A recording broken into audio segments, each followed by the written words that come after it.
Okay, so y'all have my report. Basically, this is our busiest time of year. So I'm not even as prepared for the meeting as I'd like to be, just because we're scrambling every day. I do have good news. 2020 financial statements, I was sent drafts, so we need to approve those. We're working on 2023 and 2021 right now, year ends, and I've uploaded about half the data for 2021, hoping that the auditors can get a start. The problem with that is this is also their busiest time of year, so coordinating that is a little tough at this time of year. For the financial statements, normally what we do is the auditors come here and present the financials. Now, he had questioned whether that was worth it just because they're so old. I thought that council would probably still want a presentation because it is a new council. So and I did say we could do it by Zoom, because normally he comes down. I expected that council would still want something, so he said that he would do not as an in-depth, just because it's 2020. It's not really relevant today. Everything is good. There was a surplus. Everything's fine. So I'm looking for council direction on how we want to do that. He would be able to come to the next council meeting, or we could also have a special council meeting if council would prefer that. Mayor Ferguson?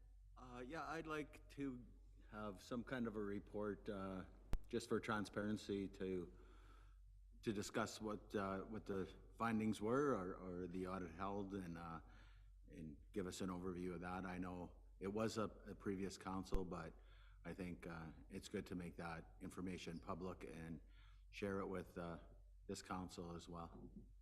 So I'd like to have Zoom's fine, but I think we should do something for sure. Okay, do we want to have a special meeting or put it on the next agenda? I don't expect it would take very long. Councillor McCoy? Thank you, Chair Shine. I was looking at his desk, but it's yours there. Would it be, if we're going to have a special meeting, and it won't take a lot of time, would that not be a good idea? Maybe we could start our budget too and combine them together, so have the presentation and then go right into budget talks? Just a suggestion, rather than having an extra other special meeting. Yes, it just depends on how. I still don't have all the budgets. I actually just received 3 of them on Friday, so I haven't even looked into that. We are going to have a discussion today, just preliminary budget discussion, but yeah, I don't know how ready I could be for a budget. Brandy, how many years of the report will he be bringing forward to us? Will this catch us up These totally? are 2020 financial statements, so they're for the year 2020. So when will the other ones be ready? So I'm working on 2021 right now, and it depends on when I get my stuff to them and when they can get auditing. So my question is this: if we're that far behind in our audit, then how does that affect us applying for grants, and how does that make us look for not reporting? Who do we have to report all of these to besides just us? Well, our financial statements are public information, so they have to be publicized. Granting agencies generally don't want the financial statements, but sometimes they do. Everybody's different. The financial information return with the FIR that we submit to the ministry, and that is usually probably used more often than the actual financial statements. The bank will want our financial statements. To borrow money, they would want financial statements.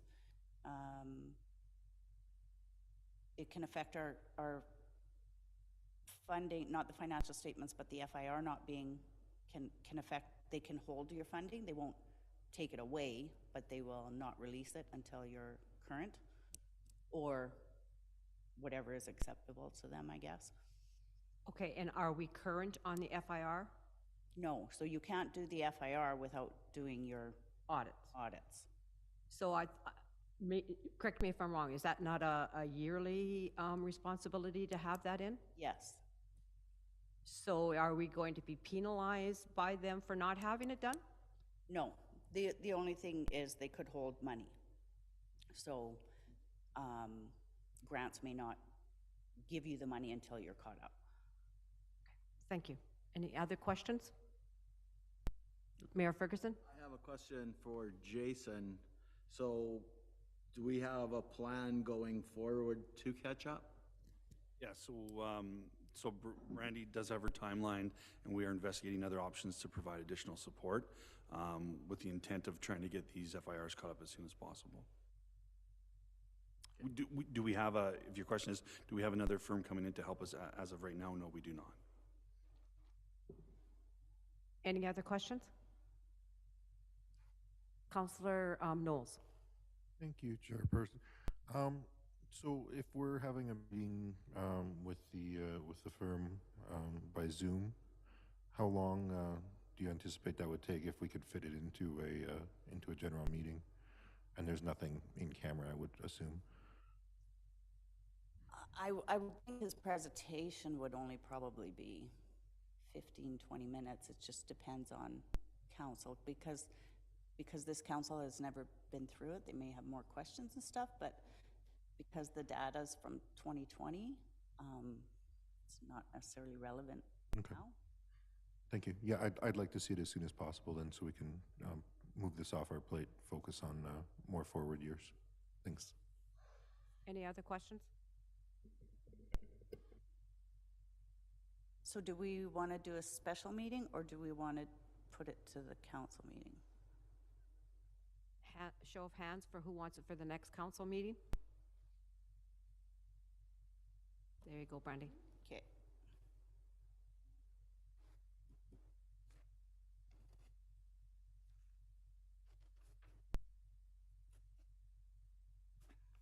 Okay, so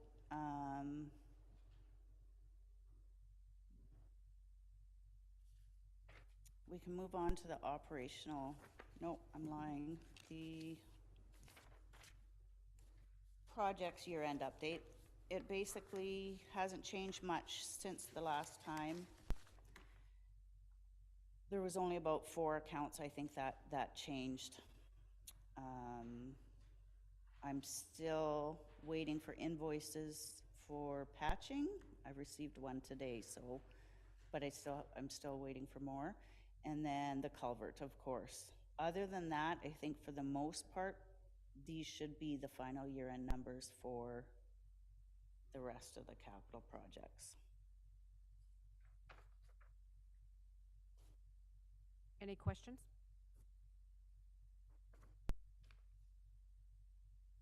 Okay, move on to operational review. Oh, I have, sorry. Oh, okay. Before I move on. Some of the stuff we moved into reserves, is that still a plan to do that work? Or it's Yes. not money? So Like, has generally- have we said we're not doing it now?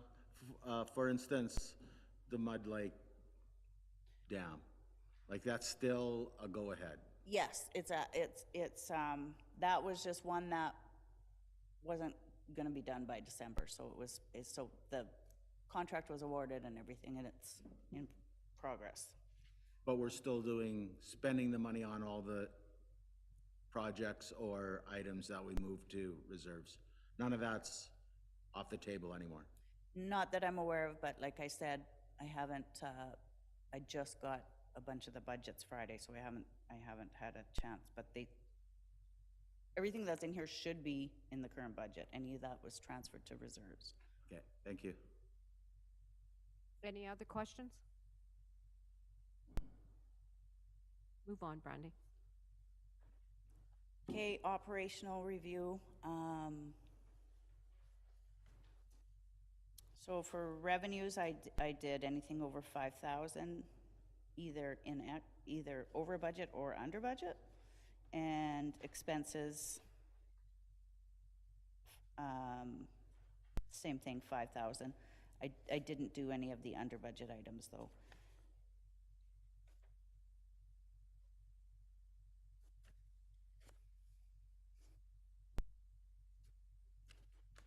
Any questions on this one?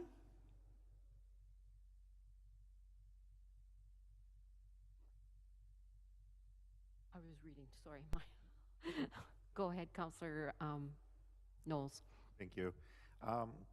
Brandy, can you elaborate just on what the top line item is there with the light materials and services? Oh, so that is our streetlights, and it's really rare for this to be over budget, so it's kind of strange, but we were also extremely under, but we didn't do any of the capital work that we had planned, so it was just more done in repairs than capital. So it is covered, but it is for the streetlights. Okay, so this is general maintenance of those streetlights Yes. and not replacement of them? Yeah. Thank you. Any other questions?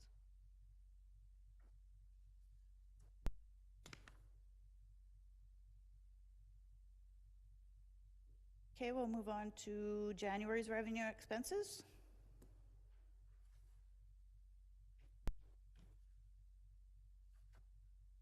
And everything pretty much looks on par there. Anybody has any questions?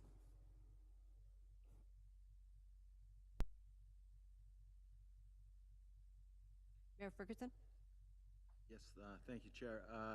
So the provincial grants, it shows a deficit of 400 and some thousand. That's just because that hasn't come through yet. Yeah, so all of this whole report, there is no budget. So, Right. so everything is going to be over budget because there is no budget. So in this case, it's easier to compare to the prior year to see the variances. When it comes to grants, though, it's all timing, so Yeah. it's a little Okay. harder.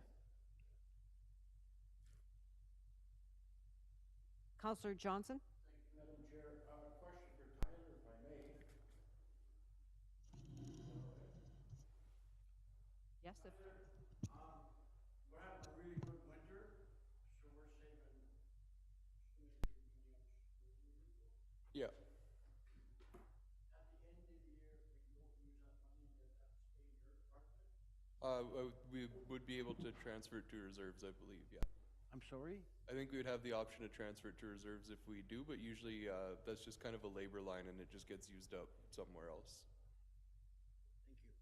Thank you. We might save on fuel or sand, the consumable part of it, if we don't use it, but the labor, if they're not snow plowing, they're fixing water breaks or something like that. So it is basically in that public works coffers. It would just be, we wouldn't have used the consumables, sand, salt, fuel, those things. So there would be a savings there, but not the labor. If we didn't spend $500,000 in labor snow plowing, that doesn't give us $500,000 surplus because those workers were still employed and they were still doing other work. I understand that, but you gotta, when he allocates that money, he's allowed to allocate it to someplace else in his department, is what I'm getting at. Yeah. Yeah, you'll notice in when you get the revenue and expense reports, labor is one, public works labor is one that's always really wonky because you don't know how much snow you're gonna get. No. And you don't know, so, you know, you plan to do sidewalks, but then you can't because you have too many water breaks or whatever. So, when you're looking at those, you'll see, but overall, it ends up balancing in the end. And we've actually been under budget for the last couple of years in labor because of not having full staff.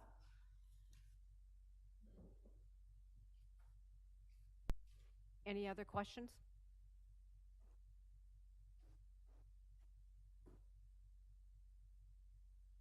Anything else, Brandy? Yep, so the budget discussion. So basically, like I said, I didn't have any budgets until recently, so I haven't been able to do much work on it. But things to keep in mind and to start thinking about are how we get our budget numbers. So basically, you want to focus your funds on your strategic plan. So in our case, economic development, infrastructure, municipal effectiveness and efficiency, and positive lifestyle opportunities. So that's where you want to focus your budget costs. In our case, it'll most likely be infrastructure. You have to take a lot of things into consideration, your asset management plan, your needs assessments, building condition assessments. What do you want for debt? What do you want for reserves? Capital plans, that sort of thing. Service levels is something that never gets discussed, but it's something that should be thought about. Do we want to increase service levels in any area? Do we want to decrease them? We generally just keep it status quo. My recommendation is not to deplete our reserves and not to borrow, but as we get into the budget, we'll see what we need to do. Our asset management plan recommends, just for capital alone, now this is nothing to do with operations, 0.7% tax increase for over 10 years, just to help decrease our infrastructure gap. 2.8 sewer increase for 20 years, 1.8 water increase for 20 years, and 1.4 20-year increase in waste management.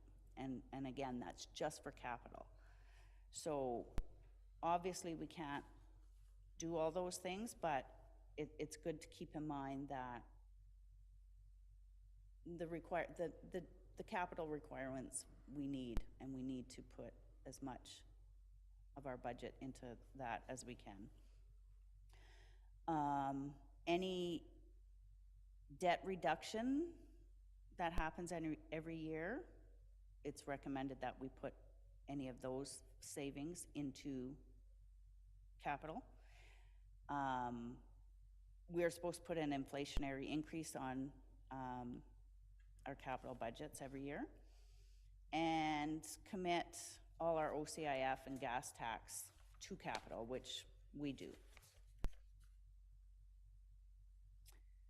So I have some good news on our levied roll. So last year, the difference between our levied roll and our returned roll gave us an increase of $35,686. So, which is good, because sometimes it decreases, and then you're starting out a budget with a tax increase with no extra funds. So this is a 0.42 tax decrease to get our notional rate. A 1% levy, if we do a 1% levy increase this year, it will give us $85,079,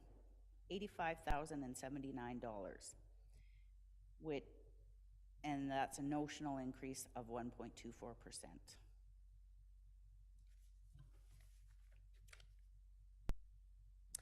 So some of the numbers that I did have when I prepared this report, our long-term debt payment goes down $8,685. Our OOMP funding goes down $11,500. Our DSAB funding will be around a 4.99% increase. Our OPP contract is actually a decrease of $34,959. Our water and sewer plant operator increases $30,527. Our health unit decreases $550. Our insurance was an increase of $33,948. Our impact levy was a decrease of $687. So these are uncontrollable costs that you have to make up for in the budget before we even start. So this is actually quite good, though. I'm really happy with these numbers for this year, because they're often much worse. It's not very often, for example, the OPP, you would get a decrease. So this is a much better picture than most years when it comes to the uncontrollable costs. And our water and sewer revenue is going to increase around $65,740. Some of the projects that will be going on, and again, like I said, I haven't been able to look at all the budgets and I don't have them all yet, but so just some of the bigger ones. Little Falls roof, Pioneer Center windows and doors, pool deck, fairway mower, handy van garage, columbarium, the resurfacing, ISIP rural resurfacing, ISIP green, O'Brien water main, the Mercury culvert, pedestrian bridges, the garbage truck, and water and sewer work. So I'd like to set a budget meeting, but not for at least a couple weeks, so that I can get all the budgets and review them and have something to actually present. So I'm assuming it would be best as a separate meeting. Councillor Knowles? Thank you, Chair Shine. I'm good with that. Is there anything that we can do to prepare in the meantime for that? This is, I think, a consequential budget as far as the town goes, as far as projects and good news opportunities and potential for growth with some homes being built and an increased tax basis. So I think we need to have as much information as possible, because I think we will be making some large choices that could be quite consequential to everyone. You know, we see a lot of municipalities where the tax rate has gone up high single digits, if not into double digits. So I think we just need to have as much time and information as we can to get this ready, so that we can, as a council, make a good decision, because I'm sure we'll have some disagreements on what's being done, and we want to be fair to the department so they can get work done while it's seasonally viable. So I'm good with that in a couple of weeks, but if there's anything we can do in the meantime to get preliminary numbers or an idea of what things might look like, do you have any recommendations on that? I mean, once I get some of the stuff compiled, I can send it out prior to the meeting. Again, I just got most of them on Friday, so I haven't even. Okay, thank you. Sorry, Brandy. But one thing you did mention tweaked a thought. So some of the reasons we've had these decreases in some of these costs is because our population has decreased, and some of them are based on number of homes or number of population. So that is, it's nice to get a decrease, but it's not nice for the reason. But you just made me think of that with your comment. So, Councillor McQuay? Thanks, Chairperson Shine. Brandy, can you explain the process of the budget going to you and then it getting worked on and the timelines? Because I feel like we discussed this last year, that we wanted this process started sooner, and we're now into the end of February. It's a little frustrating.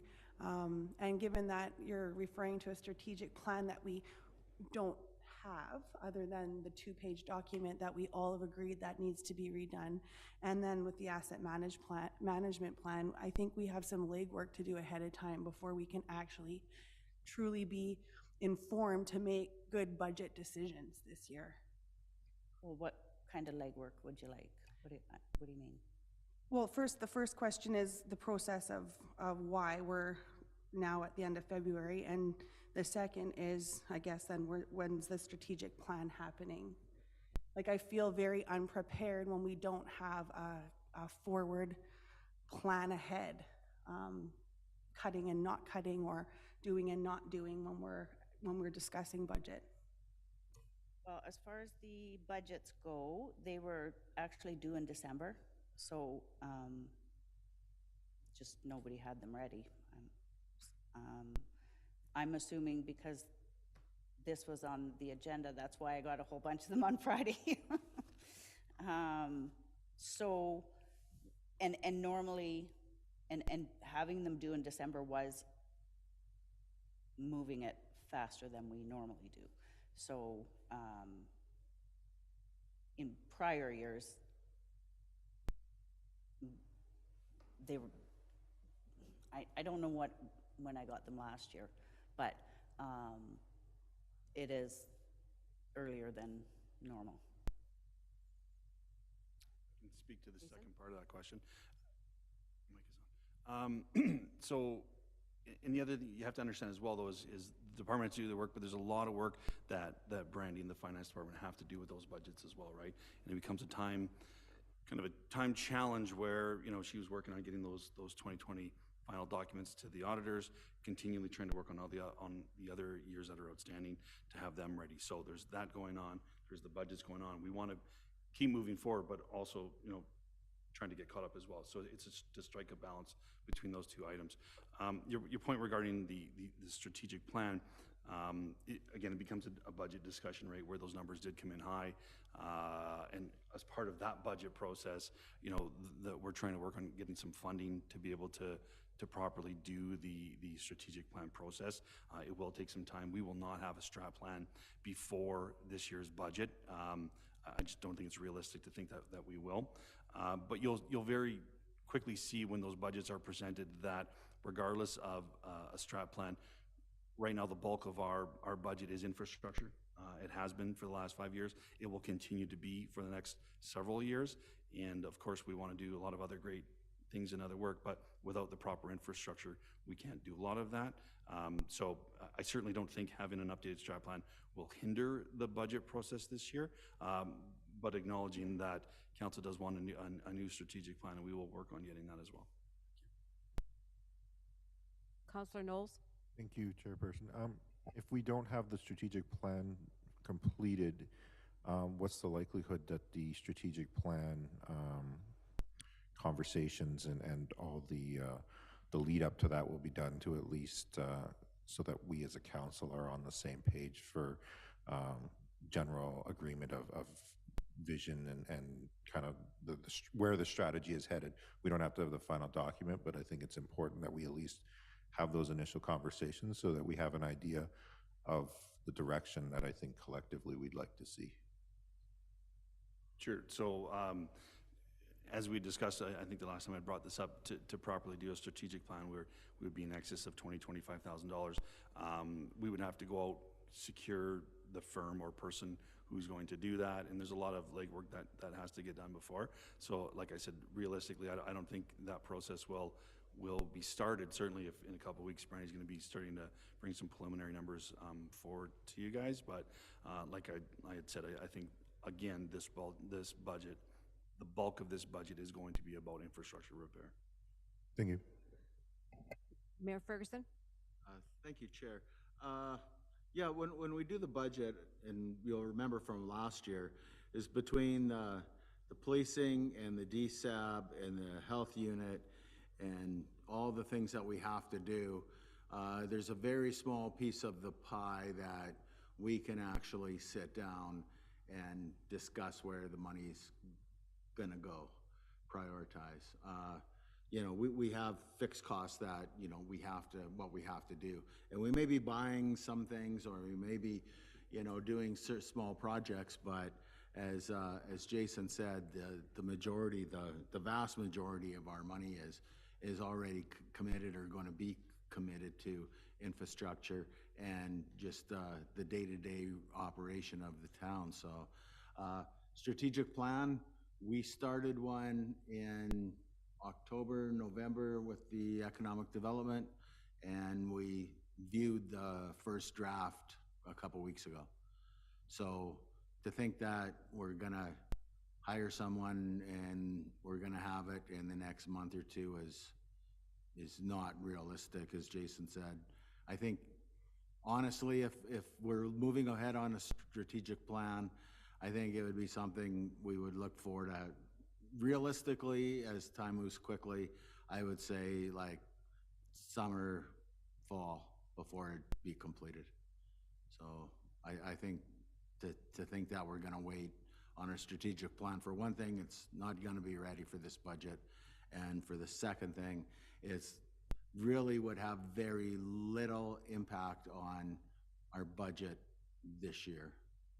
With the infrastructure work we want to do, we want to move those paving contracts and the sewer contracts. We want to move those ahead. Those are big dollars that have been committed. And like I say, with that money and running the town, leaves very little, very small piece of the pie for us to determine where we're going to spend the extra $1 million maybe. And then look at the tax levy if we want to keep it reasonable. As Councilor Knowles pointed out, I think Thunder Bay settled on a 10% increase. That's not something that I'm interested in doing. I don't think we want to do some things, but it's a tough pill to swallow for the municipality, for the ratepayers. So it's there's costs that are going to go up, and you know, we have to do our best to keep the costs down, but we also have to keep moving the town forward as well. So there's going to be a very small piece of the pie for the extras that we want to do. Thank you, Mayor Ferguson. Brandy, I have a question. When you first mentioned there, is there things that we should be reviewing, services that we provide that you're thinking we should be looking at to take out of the budget? So as far as operations go, they're pretty much static when it comes to cost. So there's not really much you can do with operations unless you plan on cutting services or increasing services. But for the most part, year over year, your operational costs are generally the same. Well, not exactly. I mean, there's obviously increases to all of them, but the base cost. So normally, when council is deliberating the budget, it mainly comes down to capital and special projects. Service levels generally aren't discussed, but again, that's up to council if what services and. Now, service levels would not include things like your water and your sewer and trying to get all of that repaired. Those are important. What departments could we be thinking about as a council that need to be, try to adjust, oops, sorry about that, trying to figure out, should we be decreasing services, increasing services?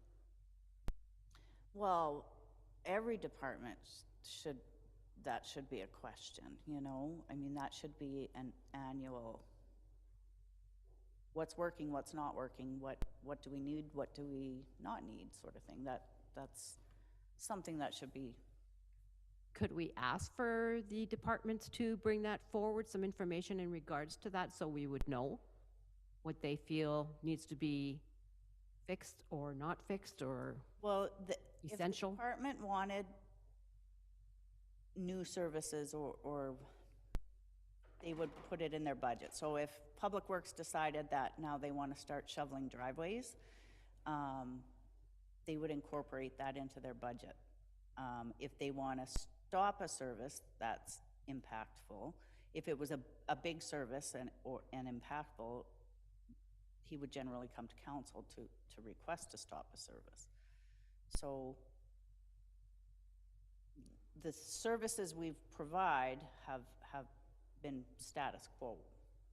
Thank you, Brandy. Yes, Jason? I think it's important to note that for the last handful of years, you know, the first thing Brandy says to the department heads is, you know, don't add anything new. Bring me a bare bones budget, right?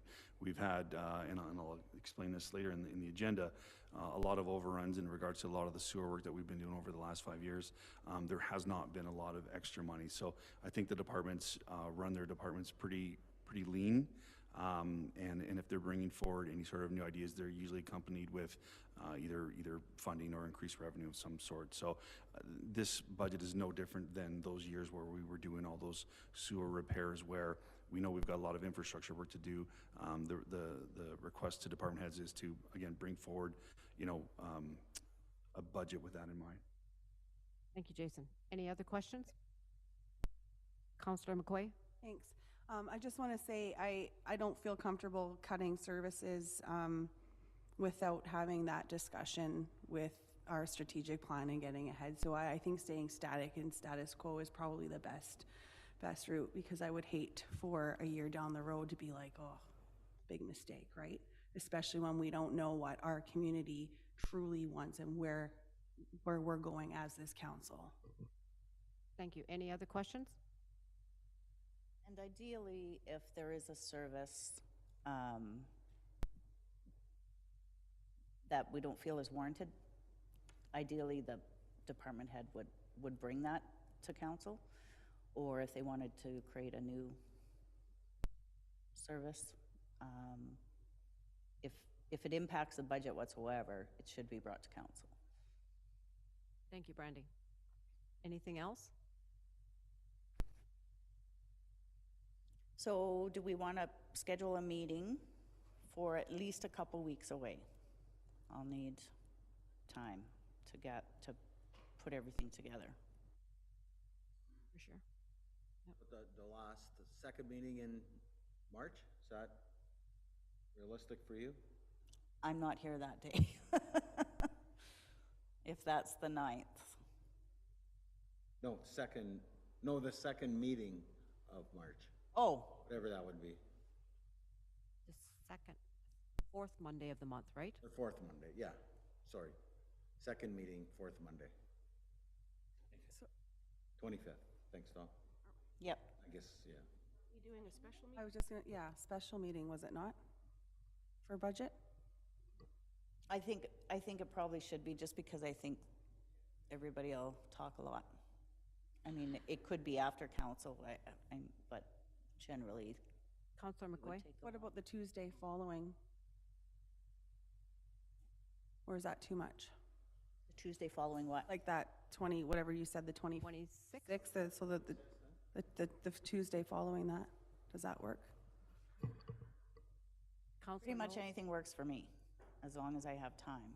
Can I suggest just kind of picking a general date and then sending out an email in respect to the councilors who aren't here? We can firm that up. Good idea. Thank you. Yeah. Can we do that, Sue? Thank you. Anything else, Brandy?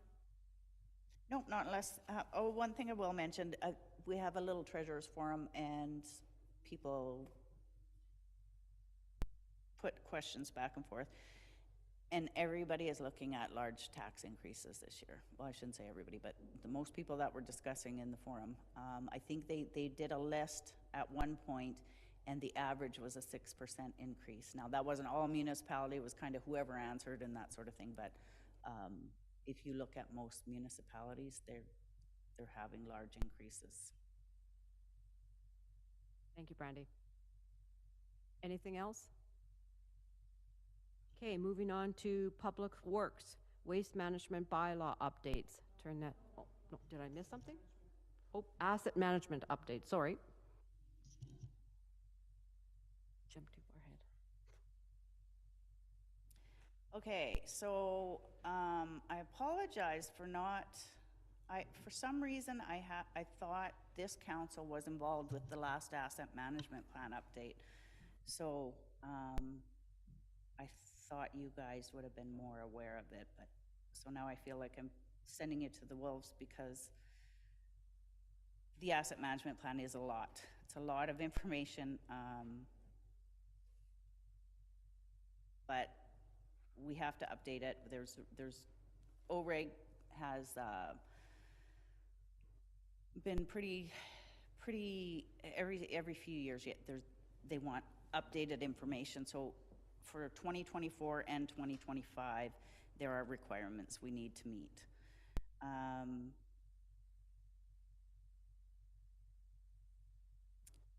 I got a quote from Public Sector Digest. That's who our software is with, where asset inventory are where we keep all of our information. So I recommend we hire them to be in compliance for 2024, and then we'll worry about 2025 later. And what's the cost, Brandy? It's between $30,000 and $38,000. And exactly what will they provide to us that will? They will update our asset management plan. So the current plan will be updated to include all the new requirements.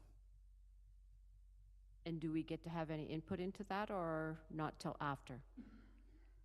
Well, it's not really, it's basically our data, our infrastructure, what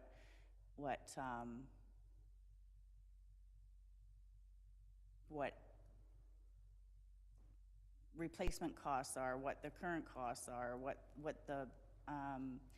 kind of condition it's in, all that kind of stuff. So it's basically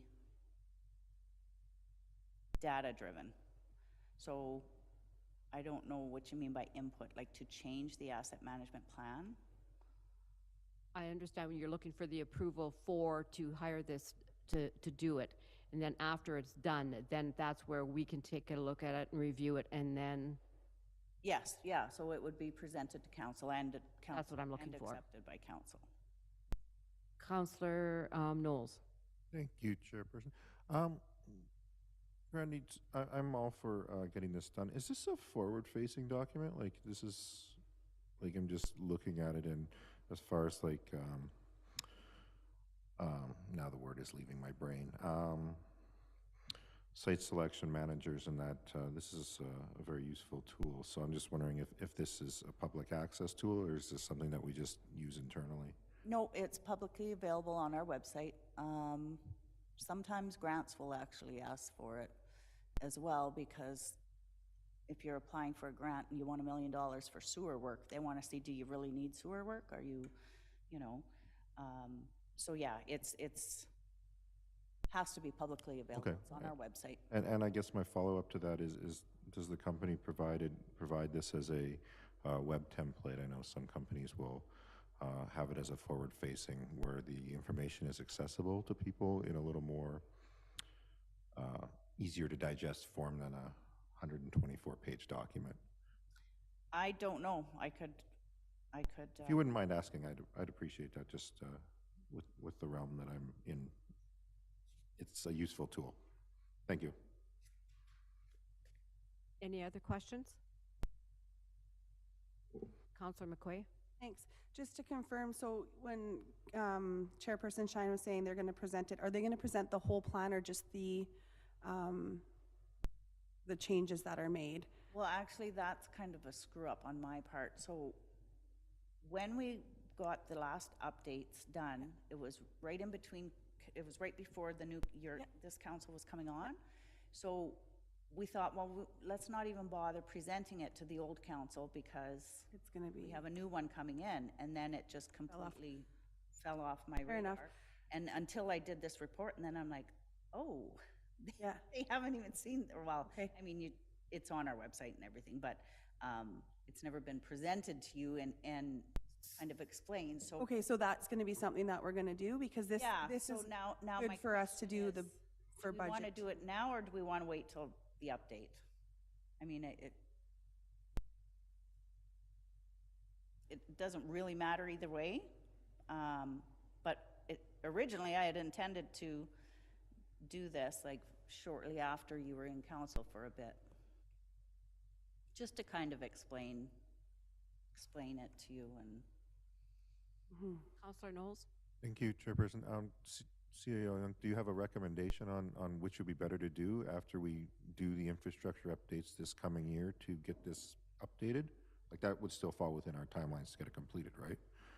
Does it make more sense for us to complete those upgrades so that the document is more reflective of the infrastructure investments we're making this year, as well as possible additions to the home numbers or any other upgrades? Yeah, in a perfect world, right? I mean, you go to your asset management plan and it's going to tell you, you know, what needs to be done next and that sort of stuff, right? Unfortunately, we're still playing catch up, right? And we know the immediate infrastructure concerns that have to be focused on. So will this document be very relevant to this year's budget? I'm looking to my two that do a lot of the asset management work. I would say no. But it's a moving document that we're going to have in place so that when the time does come, and especially for funding and that, right, that it's assists us. Okay, thank you.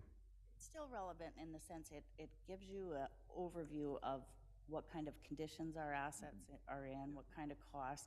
I mean, this is as of 2020, but it's still has a lot of relevant information in it. And it gives you kind of a overview of where our needs are and what that could cost and what we should be doing to financially plan for that.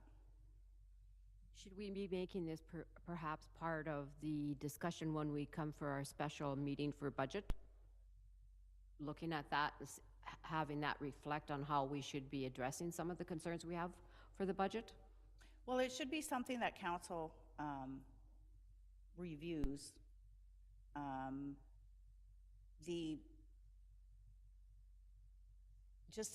Like I said, as an overall condition of our assets, costs, because again, you need to put your money where it's needed. And sometimes it's better to put it where it's not needed because you can upkeep, let's say, a road. You've got one that's falling apart, it's going to cost you $10 million. You have one that is just starting to get some wear and tear. It's a lot cheaper to maintain that road and keep it in good condition than it is to let it go and spend $10 million. So again, it's only a high overview, but it does show where the condition and the costs and that sort of thing. So it's something to council should keep in the back of their mind when doing the budget. But having said that, I mean, this budget will be limited to the infrastructure grants that we have to get done. And that's another thing about the budgets. We're tied by the grants we get and basically generally have to focus all of our money into that. So there's not a lot of wiggle room to do all the things we want to do. Right, because we have some strict deadlines of by the end of 2025, correct? That they have to be done? Yes. Right, the paving, and we have to get the infrastructure done before. Yeah. 2026 for that grant. Are they both the same? Are they both? So Green Stream is 26? And rural is 25. I don't think, sorry, I don't think there's a lot of surprises in the condition assessments. We know that we need to put money into infrastructure, and that's what it identifies here. So we have done a lot of infrastructure work, and we're going to continue to do it. I'd just like to say that there isn't a municipality in North America that doesn't have infrastructure issues. It's as you need to prioritize and work towards them that, you know, where you're going to get your value.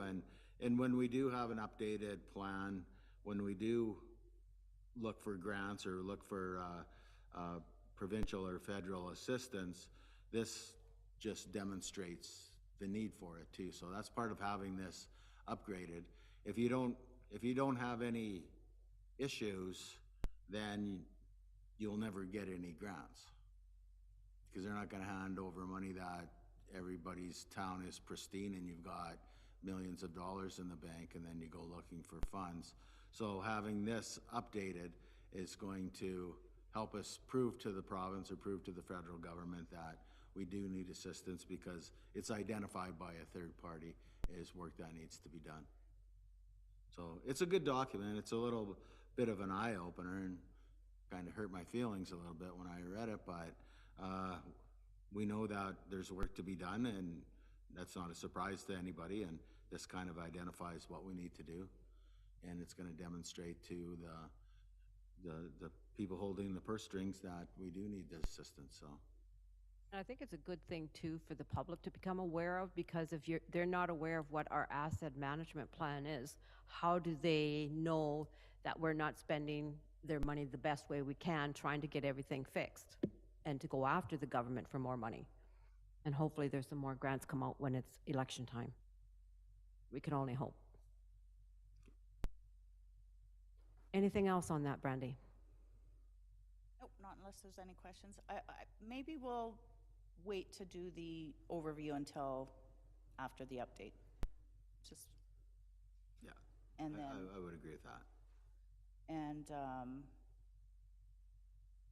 yeah, that's probably best. Thank you, Brandy.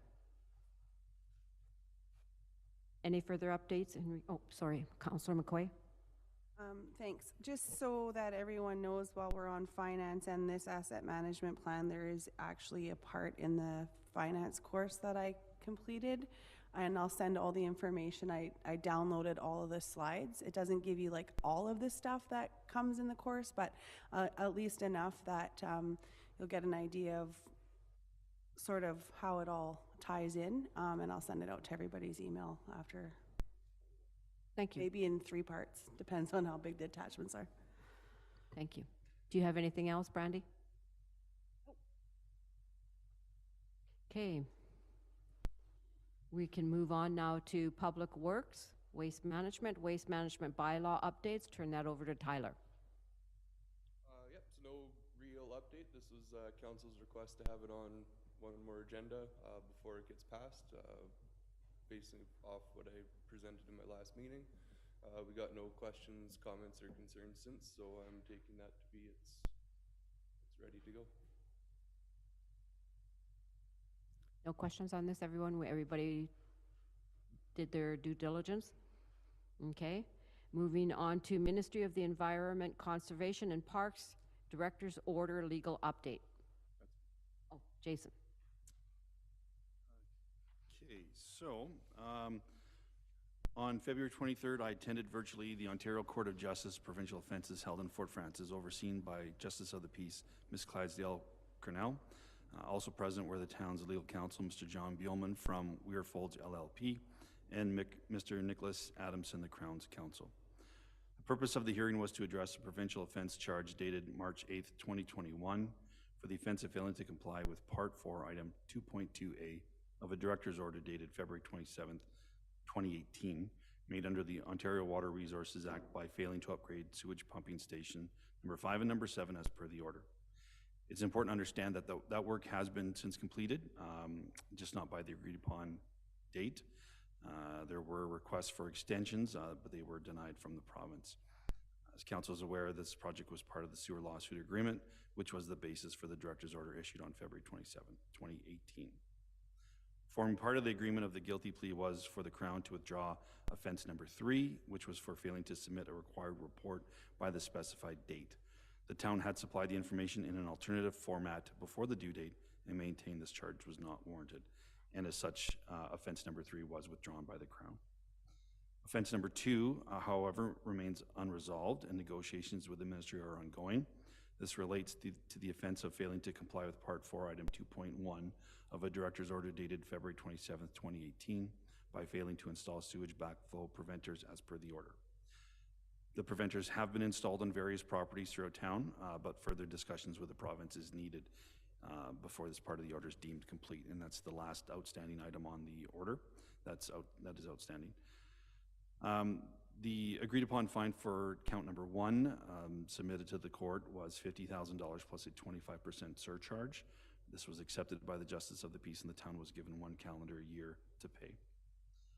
It's important to note that because the fine was issued under the provincial offense court, these amounts less the surcharge are redistributed amongst the region based on weighted assessment. Based on this, the town will receive approximately 16% back, and the remaining amount going to Fort Frances and surrounding area, which is what happens with all provincial offense amounts. They do come back. The town faced numerous challenges with these projects, including significant cost overruns. Despite our efforts and multiple extension requests, we were unable to meet the agreed upon timelines of certain aspects of the order, and as such, were subject to charges under the Provincial Offences Act.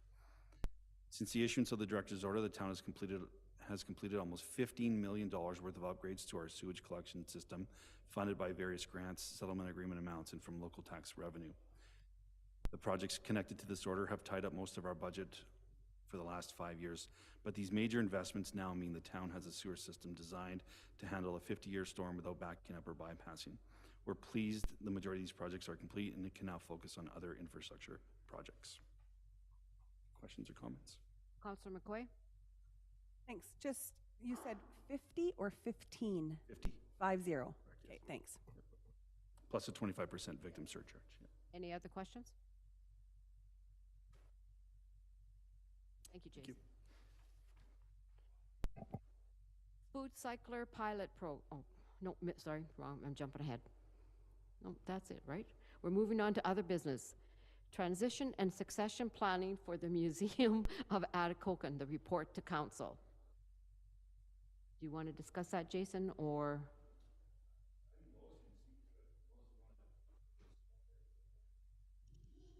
Everyone got the report from Lois and from Jason.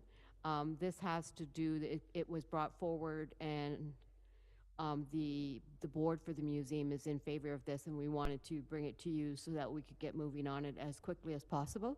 So I'll let Lois speak to that. Okay.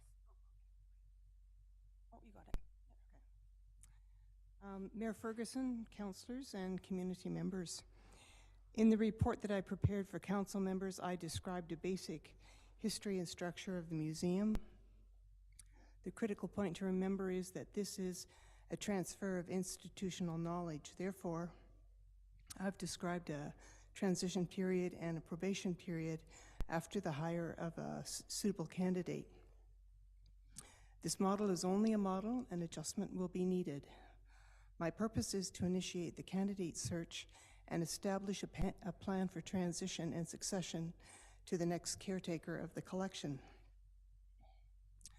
My experience, education, and willingness to relocate far from family and friends, combined with my interest in unearthing local history, has been a good match. As I described in my report to council, the absence of professionally trained leadership has endangered the collection and operation of the museum more than once in the past 50 years. Today, the museum is posed for the next promotional step. The collection is ordered, documented, and preserved. I have been a student of the collection for the past decade and gained valuable institutional knowledge. Ensuring the passage of that knowledge to the next curator is good management and succession planning. The report to council describes an immediate and smooth transition.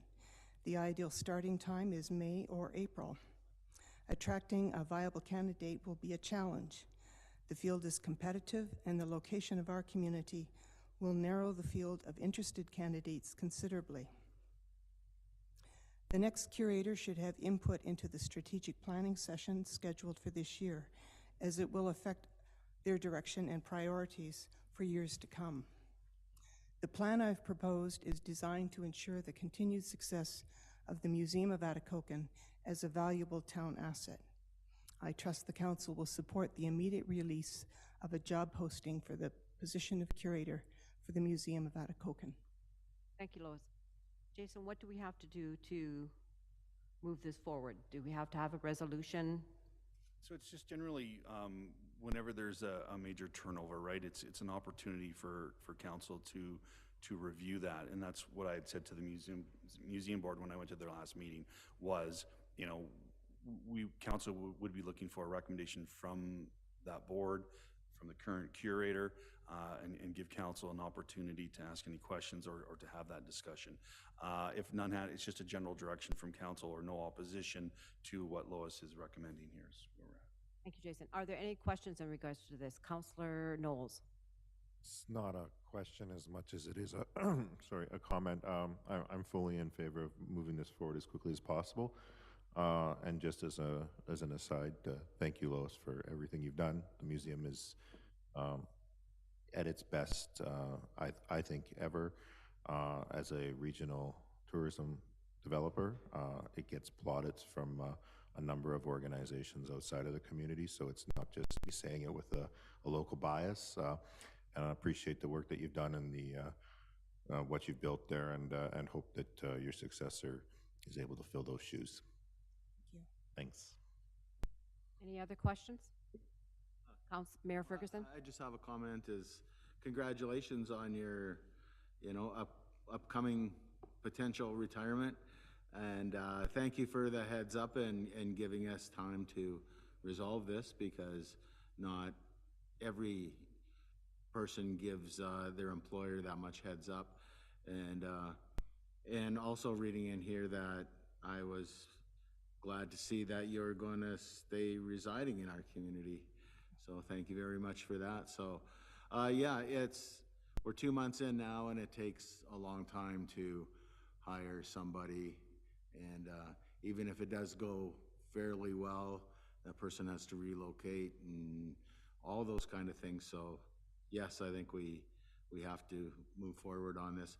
And just one thing, that when we talk about increasing services or reducing services, it was a number of years ago when Councillor Shine and I were on the board that we changed the position from 10 months to 12 months. And yes, there was an additional cost to that, but what we got in return on being eligible for grants, because we were open 12 months a year, we weren't a part-time museum, we're a full-time museum.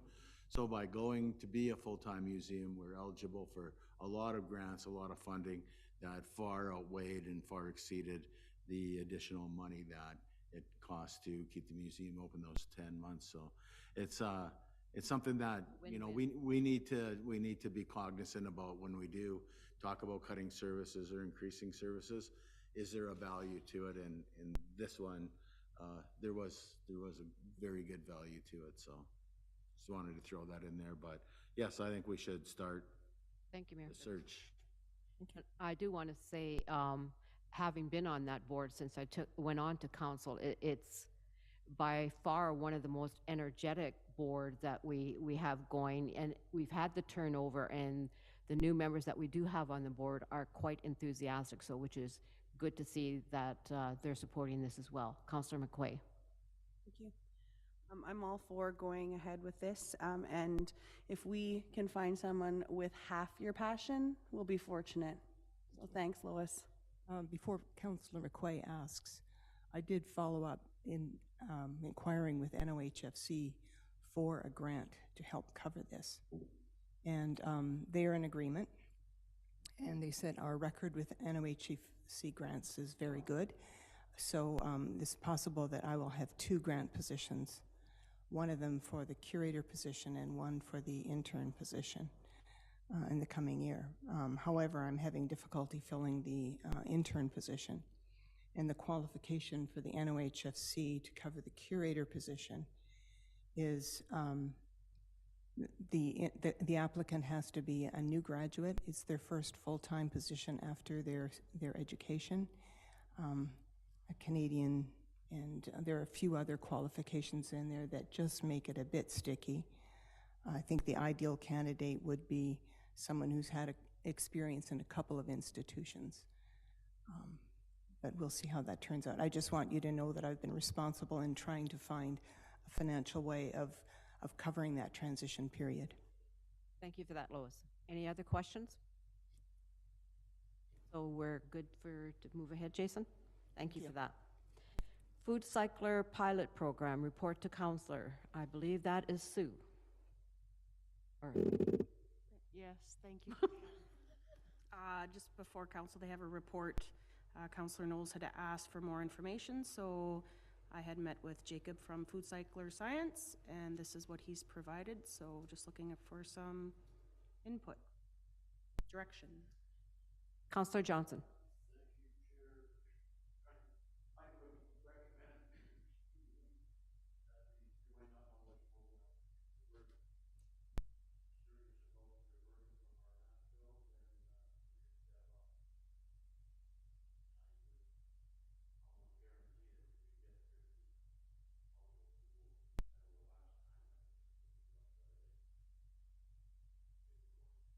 Thank you. Any other questions? Do you have another question, Counselor Johnson? Oh. Just leave it on. Turn it on and leave it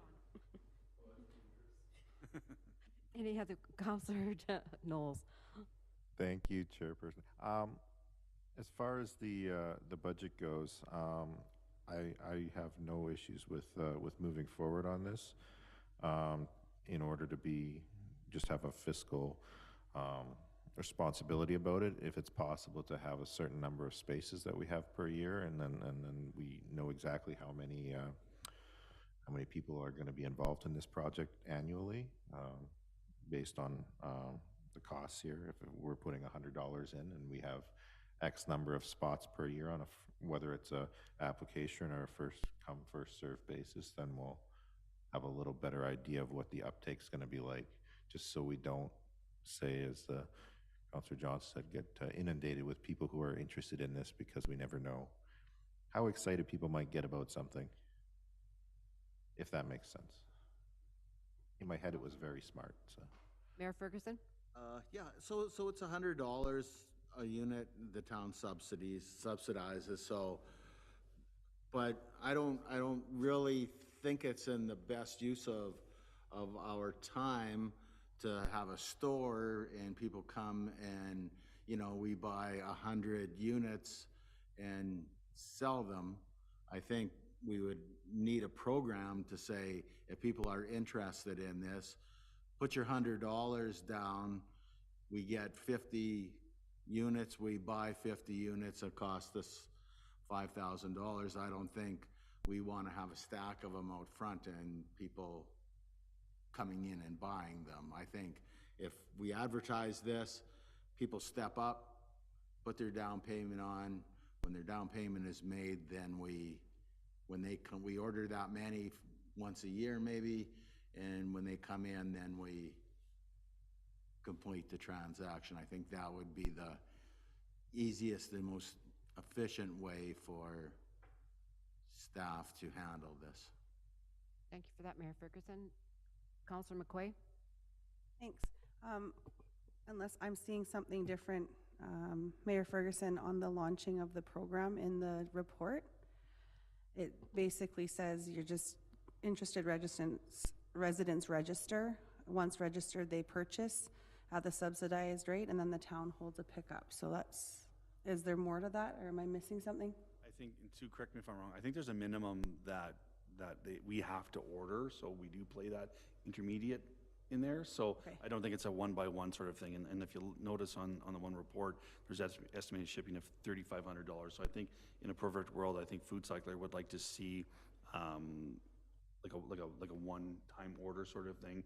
They're all shipped here, and then everyone picks it up. So to Mayor Ferguson's point, and I agree that we would want a firm commitment. I think just buying these with the hopes that 75 people will come forward and purchase these, I don't think is the best use of our time or our resources. I would also caution council to maybe wait until the budget process, because if, again, there's the shipping costs, but then there's also the $100 subsidy. So when the dust settles, if everything went perfect, it's still going to cost us, the taxpayers, $11,000. And I do remember last year during budget conversations when there was items of much less value that were discussed and removed or talked about from the budget. And I think that this could, marry up quite well with those conversations versus committing those dollars now before knowing, you know, what sorts of things we'd have to be looking at cutting during the budget consultation. Thank you, Jason. Sue, on that note, do we have to have a deadline for this to go in before we would lose that special rate? As far as I know. Councillor McQuay, or Councillor Knowles, sorry. Thanks for the compliment. I'm fine with that, and on Jason's advice. I think it would also be prudent if one of our members who sits on the Economic Development Committee is able to have that conversation with them. Maybe there's some opportunity for them to do the purchasing or to hold that and absorb some of those costs as an economic development initiative. That way we remove maybe some of those challenges that might be there. But I'm fine with waiting until the budget sorts out, but also having those conversations parallel. Thank you for that. Thanks. Any other comments? Any other questions? Oh, I just thought maybe too, if we can kind of put it out there to see if we can get 50 people, so then at least we know during the budget if we know that we have at least 50, because the minimum order is 50, so, I mean, I just don't want to put it in the back, you know, stop it, but, well, we can see what, you know, people could call and let us know, but, and how would you do that, Sue? Would you do it Well, just on the Facebook and the progress? yeah, we can do that, and I'll talk to Mike too about advertising it. Okay, perfect. Thank you for that, Sue. Any other questions? Okay, that we're coming to the end of our meeting. We'll adjourn this meeting at 17:41. And we'll come back in, but we'll take a quick bathroom break.